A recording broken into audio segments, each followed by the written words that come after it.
त्यांचे शब्द आहेत और म्हणून उच्चार करो। मैं जब मर जाऊंगा तभी पहले लोग पत्थर मार के देखेंगे कि सचमुच मर गया। मग ते असं म्हणाले 75 वर्ष का आपने किया, लेकिन मैं इसका अर्थ जानता हूँ।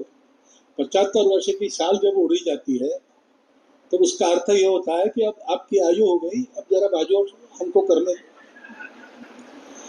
म्हणजे त्यांच्या गौरवाकरता गौरवाचा भाव मनात घेऊन सगळं होतं, त्याच्यात तो गौरव आपल्याला चिकटू नये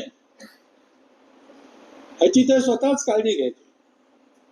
आणि असा विनोदाचा सुरा चालून तो चिकटणारा गौरव सगळा सोडून बाहेर टाकायचा। त्यांचे शब्द आहेत और म्हणून उच्चार करो। मैं जब मर जाऊंगा तभी पहले लोग पत्थर मार के देखेंगे कि सचमुच मर गया।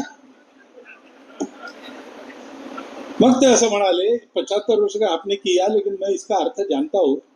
75 वर्ष की साल जब उड़ी जाती है तो उसका अर्थ ये होता है कि अब आपकी आयु हो गई, अब जरा बाजू हमको करने। म्हणजे त्यांच्या गौरवाकरता गौरवाचा भाव मनात घेऊन सगळं होतं, त्याच्यात तो गौरव आपल्याला चिकटू नये ह्याची ते स्वतःच काळजी घ्यायची। आणि असा विनोदाचा सुरा चालून तो चिकटणारा गौरव सगळा सोडून बाहेर टाकायचा।